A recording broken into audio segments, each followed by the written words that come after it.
A igreja em Sardes. Apocalipse 3, 1-6.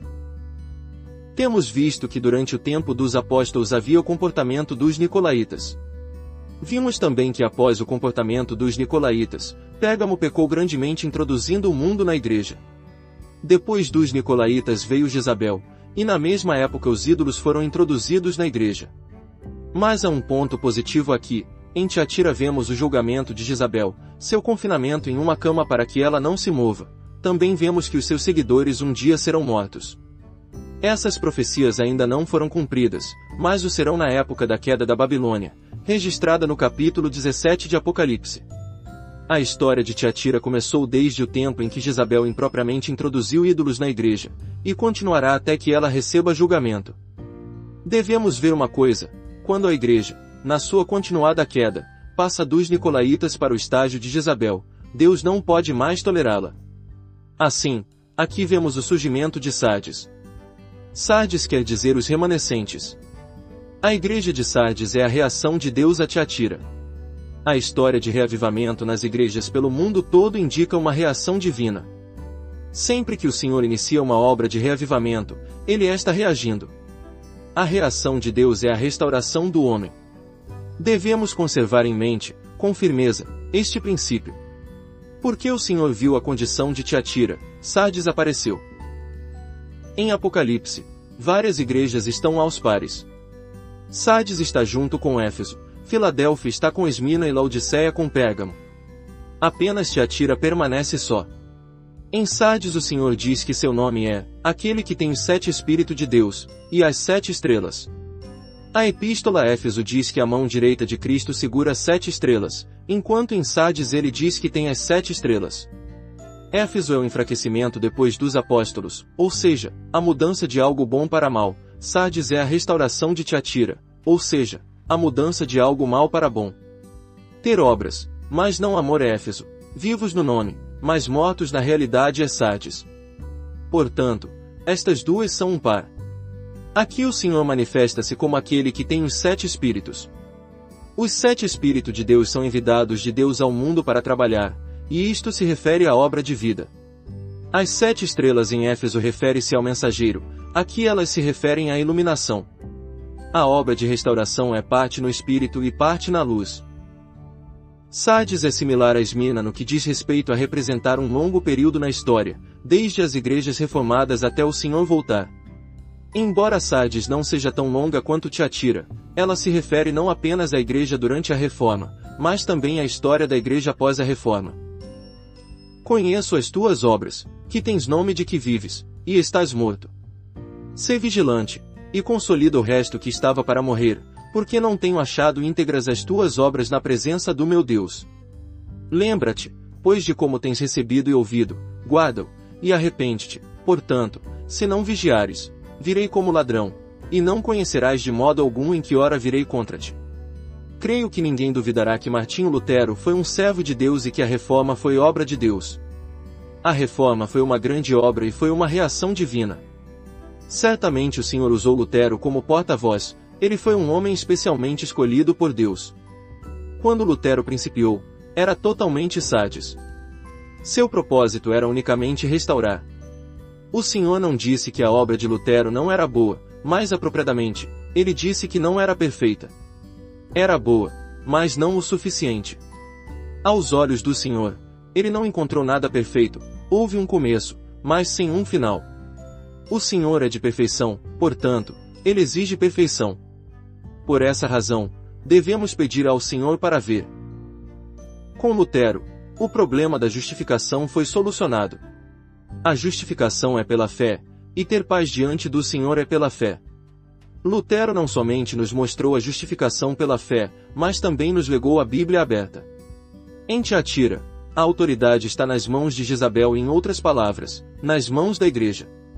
A questão é o que a igreja diz, não o que o Senhor diz. Tudo depende daquilo que a igreja mãe diz. Todas as pessoas da igreja católica romana ouvem a igreja mãe. Por isso, o Senhor diz que ele matará seus filhos. Você diz mãe, mas o Senhor diz filhos. Lutero mostra-nos o que o Senhor e a Bíblia dizem. Os homens podem ler a palavra de Deus e ver por si mesmo o que Deus realmente diz, não o que Roma diz. Quando a Bíblia aberta chega, a igreja toda é iluminada. Contudo, aqui surge um problema: o protestantismo não nos deu uma igreja adequada.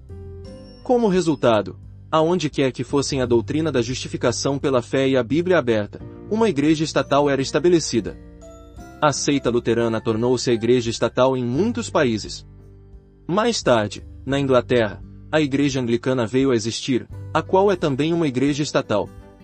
Começando com Roma, a natureza da igreja mudou. E na época da justificação pela fé e do retorno à Bíblia aberta, as igrejas protestantes ainda não tinham visto o que deveria ser a igreja. Embora houvesse a justificação pela fé e a Bíblia aberta, as igrejas protestantes ainda seguiam o exemplo de Roma e não retornaram à igreja do início. Durante a Reforma, o problema da igreja não foi solucionado. Lutero não reformou a igreja.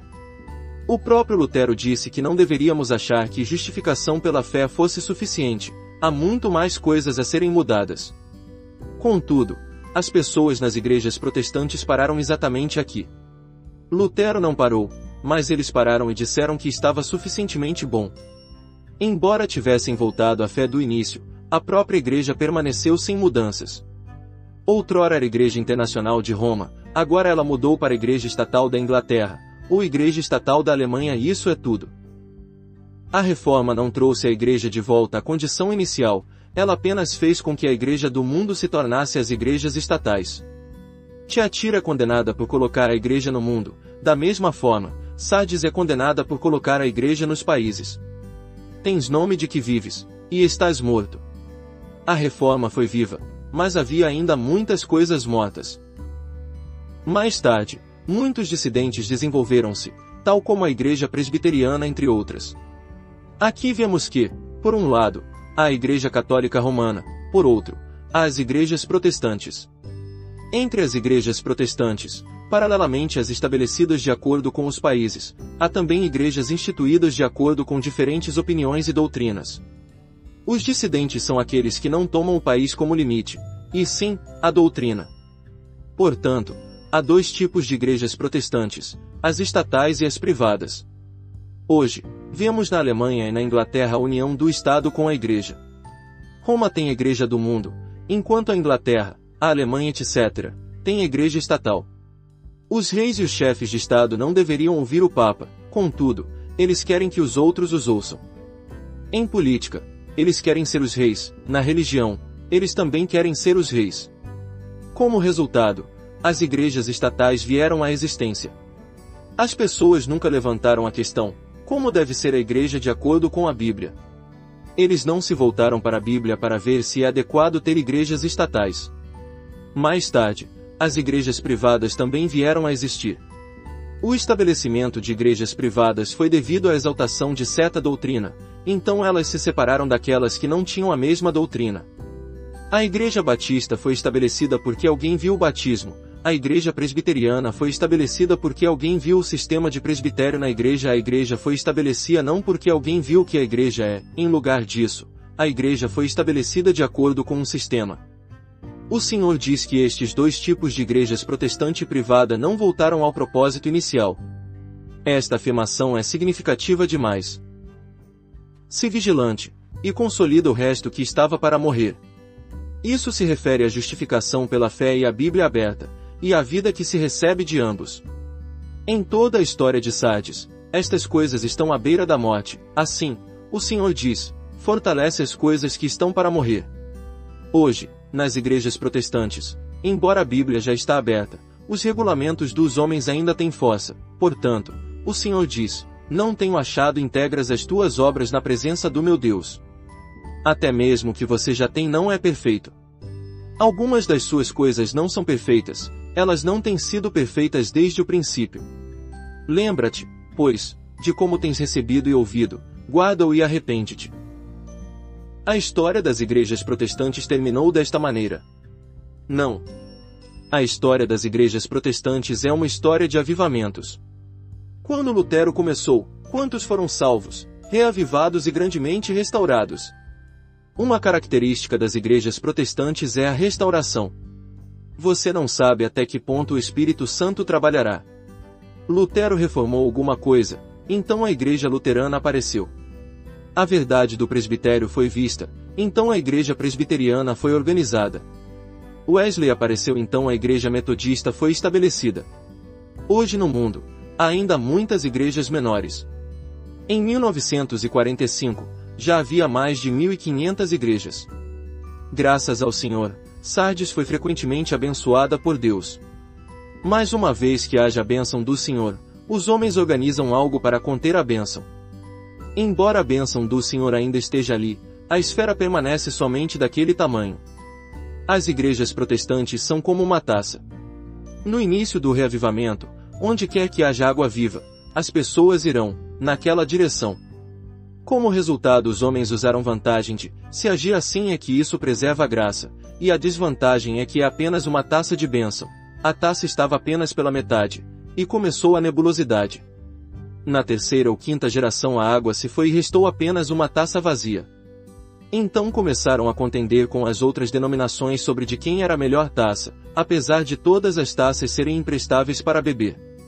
Qual foi o resultado? Deus reagiu de novo, e apareceu outra Sardes. Toda a história de reavivamento é assim. Quando a graça de Deus vem, os homens imediatamente levantam uma organização para preservá-la. Como resultado, a organização permanece, mas o conteúdo se vai. Todavia, a taça não pode ser quebrada, há sempre os que são zelosos em manter a taça continuamente. Aqui é um princípio: os estudiosos de Wesley nunca podem ser iguais a Wesley, nem os estudiosos de Calvino podem igualar-se a Calvino. As escolas de profetas raramente produzem profetas, todos os grandes profetas foram escolhidos por Deus no deserto. O Espírito de Deus desce sobre quem Ele quer. Ele é o cabeça da igreja, não nós. Os homens sempre acham que a água viva é valiosa e tentam guardá-la pela organização, mas ela sempre diminui gradualmente por meio das gerações até secar completamente. Por um lado, há reavivamento, louvado seja o Senhor. Por outro, este deve ser reprovado pelo Senhor porque nunca retornou ao princípio. As igrejas protestantes têm continuamente reavivamento, mas o Senhor diz que elas não são perfeitas, elas não retornaram ao princípio. Você deve lembrar-se do que havia no princípio. O problema não é como você recebe e escuta agora, o problema é como você recebeu e ouviu no princípio. Em Atos 2, muitos foram salvos, e o Senhor diz que eles permaneciam unânimes na doutrina dos apóstolos e na comunhão, no partir do pão e nas orações. Não é dito que eles permaneciam no partir do pão e nas orações dos apóstolos, mas na doutrina e na comunhão. Ele considera apenas a doutrina dos apóstolos como doutrina. Não podemos inventar uma comunhão nem podemos inventar uma doutrina. O erro de Tiatira foi que ela manufaturou seu próprio ensinamento, uma vez que Jezabel estava lá. Deus não quer que inventemos, Ele apenas quer que recebamos. No século XX, qualquer coisa pode ser inventada, mas não a doutrina. No Espírito podemos falar sobre descobertas, mas quanto à doutrina não pode haver qualquer invenção. Você deve examinar o que tem recebido, o que tem ouvido, e guardar e arrepender-se. Virei sobre ti como um ladrão, e não saberás a que hora sobre ti virei. Vir é vir descendo. Em cima, ou sobre em grego é ep. Desse modo, a frase significa: eu descerei ao seu lado, e não virei sobre você, mas separado de você. A vinda de um ladrão é uma vinda de ep. Estamos aqui, e ele espreita-nos ao nosso lado. O modo de escrever do Senhor é muito sábio. Você pode traduzir assim: virei e passarei por você, contudo você não saberá. O ladrão não vem para roubar coisas sem valor, ele sempre rouba o melhor. O Senhor também roubará o melhor da terra. O melhor está em suas mãos, não fora dele.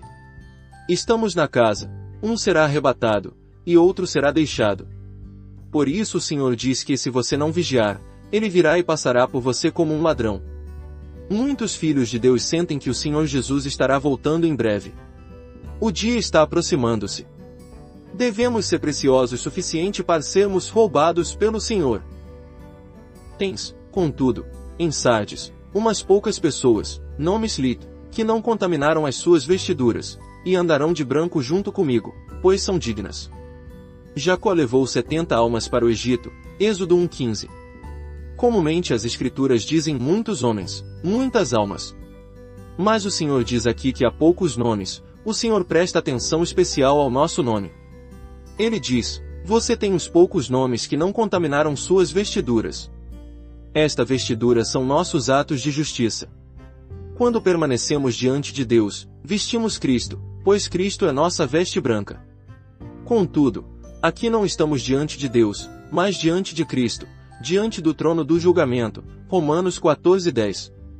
Portanto, aqui não vestimos Cristo, mas o que Apocalipse 19 diz é linho finíssimo, resplandecente e puro. Porque o linho finíssimo são os atos de justiça dos santos. A palavra justiça em grego está no plural. Há uns poucos nomes que não contaminaram suas vestes, isso quer dizer que seu comportamento é limpo. Eles andarão com o Senhor, pois eles são dignos. O vencedor será assim vestido de vestiduras brancas, e de modo nenhum apagarei o seu nome do livro da vida. Pelo contrário, confessarei o seu nome diante de meu Pai e diante dos seus anjos. A questão aqui não é se o nome está registrado, mas se o nome será confessado. Aqueles que o Senhor confessa participarão de algo, aqueles que o Senhor não confessa não participarão. Todos os nomes estão registrados no livro da vida, mas aquele que não é confessado pelo Senhor é como se tivesse assinalado, e ele não participará.